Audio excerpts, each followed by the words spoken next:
നമസ്കാരം. മഴ ശക്തമായി കഴിഞ്ഞാൽ പിന്നെ തിരുവനന്തപുരം നഗരം വെള്ളക്കെട്ടുകൾ കൊണ്ട് നിറയും.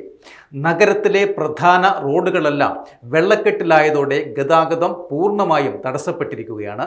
തമ്പാനൂർ, കിഴക്കേക്കോട്ട, പഴവങ്ങാടി, ആക്കുളം, ഉള്ളൂർ റോഡ് എന്നിവിടങ്ങളിലാണ് വെള്ളം കയറി യാത്രാ ദുരിതം രൂക്ഷമായിക്കൊണ്ടിരിക്കുന്നത്.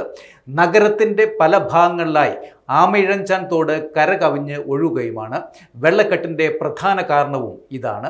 നിരവധി കടകളിലും വ്യാപാര സ്ഥാപനങ്ങളിലും വെള്ളം കയറി നാശനഷ്ടങ്ങൾ ഉണ്ടായിട്ടുണ്ട്.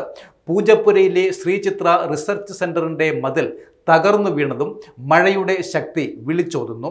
മഴ ശക്തമായതോടെ ഗ്രാമീണ മേഖലകളിൽ വൈദ്യുതി ബന്ധവും തകരാറിലായിരിക്കുകയാണ്. കഴിഞ്ഞ 24 മണിക്കൂറിനിടെ നഗരത്തിൽ ലഭിച്ചത് റെക്കോർഡ് മഴയുമാണ്.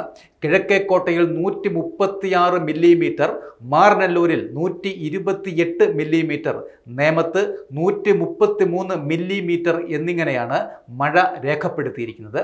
കനത്ത മഴയെ തുടർന്ന് അരുവിക്കര ഡാമിലെ ജലനിരപ്പും ഉയർന്നുകൊണ്ടിരിക്കുകയാണ്.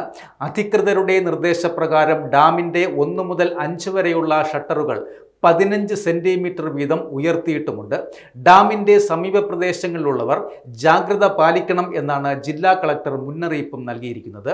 ദുരിതത്തിലായ ആളുകൾക്ക് ആവശ്യമായ സഹായങ്ങൾ നൽകുവാൻ അടിയന്തര നടപടികൾ സ്വീകരിച്ചിട്ടുണ്ട് എന്നും ജില്ലാ ഭരണകൂടം അറിയിച്ചിട്ടുണ്ട്.